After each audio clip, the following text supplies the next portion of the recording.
Hello everyone, তোমরা কি করছো? দেখো তোমাদের সামনে আজকে আমি নিয়ে চলে এসেছি একটা আর মাছের রেসিপি। তো দেখো, মাছটা না ভেজে আমি মাংসর মতন করে কিভাবে রান্না করছি। তো দেখো, প্রথমেই মাছটাকে ধুয়ে নিয়ে এর মধ্যে সমস্ত মশলা, পেঁয়াজ, আদা, রসুন, জিরে, ধনে, টমেটো বাটা, কাঁচা লঙ্কা বাটা, একটু গরম মশলা দিয়ে মেখে ম্যারিনেট করে রেখেছি আধা ঘন্টার মতন। দেখো, ভালো করে মাছটাকে ম্যারিনেট করে রাখতে হবে। এরপরে আমি কড়াই বসিয়ে দিয়েছি, ওর মধ্যে আলুটাকে একটু লাল লাল করে ভেজে নেব। ওই আলু ভাজার তেলেই আমি গোটা গরম মশলা আর তেজপাতা ফোড়ন দেব।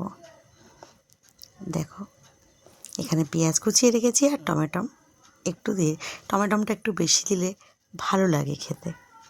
তো দেখো, এবার পেঁয়াজটাকে ভাজা বসিয়ে দিয়েছি, ওর মধ্যে একটু তেজপাতা দিয়ে দিলাম। এবার পেঁয়াজটাকে একটু লাল লাল করে ভেজে নেব।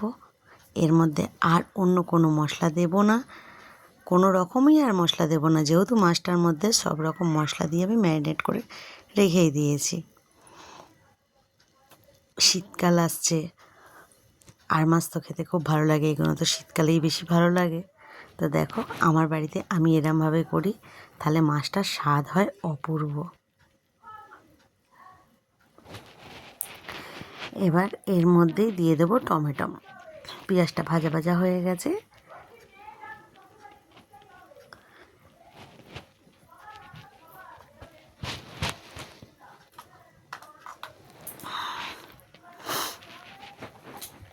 তো দেখো, টমেটোটা দিয়ে দিলাম। টমেটোটা দিয়ে একটু সামান্য নুন দিয়ে দেবো, যেহেতু মাছটার মধ্যে আমি নুন দিয়েই ম্যারিনেট করে রেখে দিয়েছি। একেবারে একটু অল্প করে নুনটা দেব, যেহেতু আলুটাও দেব। আলুটা, টমেটোটা নরম হয়ে যাবে, আর আলুটা যখন দেব নুনটা তখন অ্যাডজাস্ট হয়ে যাবে। তো দেখো, টমেটো নরম হয়ে গেছে। এইবারে আমি মাছটা পুরো, ওহো, দেখে কি লোভ লাগছে না? দেখো, এবার মাছটা ঢেলে দিচ্ছি। এইবারে মাছটা ঢেলে দিয়ে আমি একদম আস্তে আস্তে করে মাছটাকে কষাবো।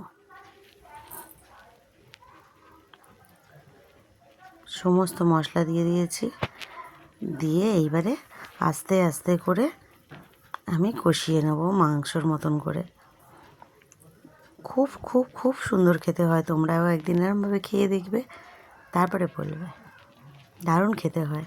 আসলে আর মাছ তো ভাজলে পরে তেলটা বেরিয়ে যায়, একটু স্বাদটা ডিফারেন্স হয়ে যায়, কিন্তু এইরকমভাবে করলে পারে দারুণ সুন্দর খেতে হয়। আর মাছটা অনেকটা বড় ছিল বন্ধুরা, দেখো, ওই জন্য মাংসর মতন করে পিস করে নিয়ে এসছে। দেখো, এবার আস্তে আস্তে করে কষাচ্ছি, গ্যাসের ফ্লেমটাকে আস্তে দিয়ে রেখেছি। দেখো সাইড দিয়ে কীরকম কত সুন্দরভাবে তেলটা বেরোচ্ছে, দেখেছো? এবার একটু ধনিয়া পাতা দিয়ে দেবো। কষানোর সময় গরম মশলা দেওয়াই ছিল। কি সুন্দর গন্ধ! আমি করেছি, আমি গন্ধটা পেয়েছি, তোমরা করবে, তোমরাও এত সুন্দর করে গন্ধটা পাবে। তা দেখো, কষানো হয়ে যাচ্ছে, আর একটুখানি কষাবো, কষিয়ে এর ওপরে আলুটাকে দিয়ে দেব।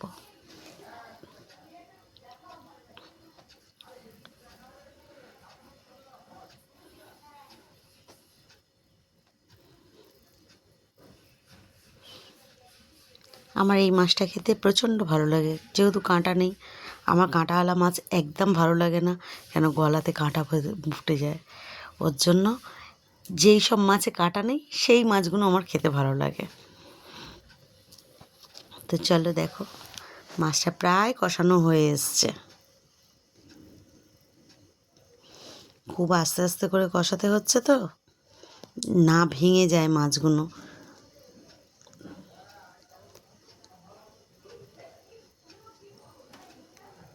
আমার ছেলেও প্রচণ্ড ভালোবাসে এই মাছটা খেতে, কাঁটা নেই, আর আমিও প্রচণ্ড ভালোবাসি।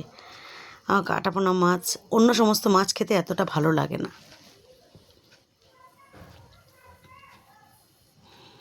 তো চলো, দেখো,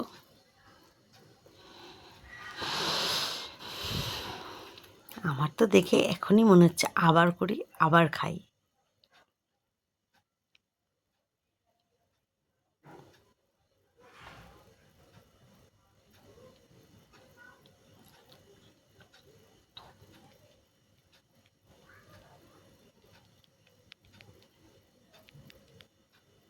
এবার ভেজে রাখা আলুগুলো দিয়ে দিলাম, দিয়ে একটু সামান্য নাড়াচাড়া করে, আমি সবসময় তোমরা জানো যে আমি গরম জল ব্যবহার করি তরকারিতে, আমি কোনো রকম ঠান্ডা জল দিই না, এতে মশলার টেস্টটা নষ্ট হয়ে যায়।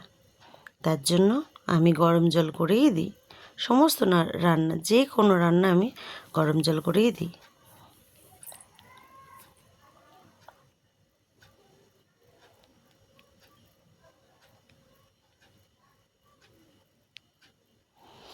আলুটাও যেহেতু ভেজেছি, নরম হয়ে গেছে, সিদ্ধ প্রায় হয়েই গেছে, ওই জন্য এই যে ছোটো বাটিতে মশলা দেওয়া জল, যে জলটা, ওইটুকুনিই জল দেবো, আর কোনো রকম জল দেব না। কেন এই মাছটা তো ঝোল টোল বেশি ভালো লাগবে না, অল্প গ্রেভি গ্রেভি হলেই ভাত দিয়ে মেখে খেতে খুব সুন্দর লাগবে। তার জন্য আমি অল্প করেই এবার জলটা দিয়ে দেব। তো চলো দেখো, জলটা দিয়ে ভালো করে নেড়ে চেড়ে একদম 5 মিনিটের জন্য আমি এটাকে রান্না করতে দেব। গ্যাসের ফ্লেমটা আবারও বলছি আস্তে দিয়ে রান্না করবে, নাহলে তলায় লেগে যাবে, আর মশলা পুড়ে গেলে তরকারির স্বাদ নষ্ট হয়ে যায়। তো দেখো, জল দিয়ে পুরো নেড়ে চেড়ে আমি দিয়ে ঢাকাও দিয়ে দিয়েছি।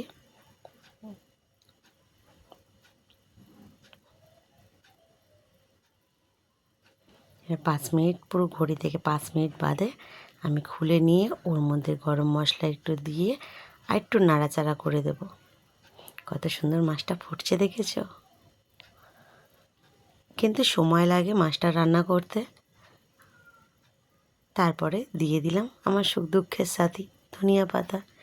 এটা ছাড়া তো আমার রান্না অসম্পূর্ণ হয়ে যায়, তার জন্য এটা দিলে আমার রান্নাটা সম্পূর্ণ হয়, আর খেতেও টেস্টি হয়। ধনিয়া পাতার একটা গন্ধটা খুব সুন্দর ছাড়ে।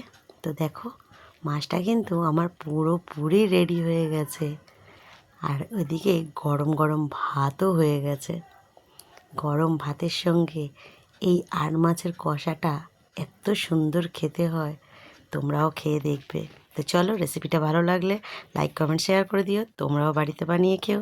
তো চলো, টাটা।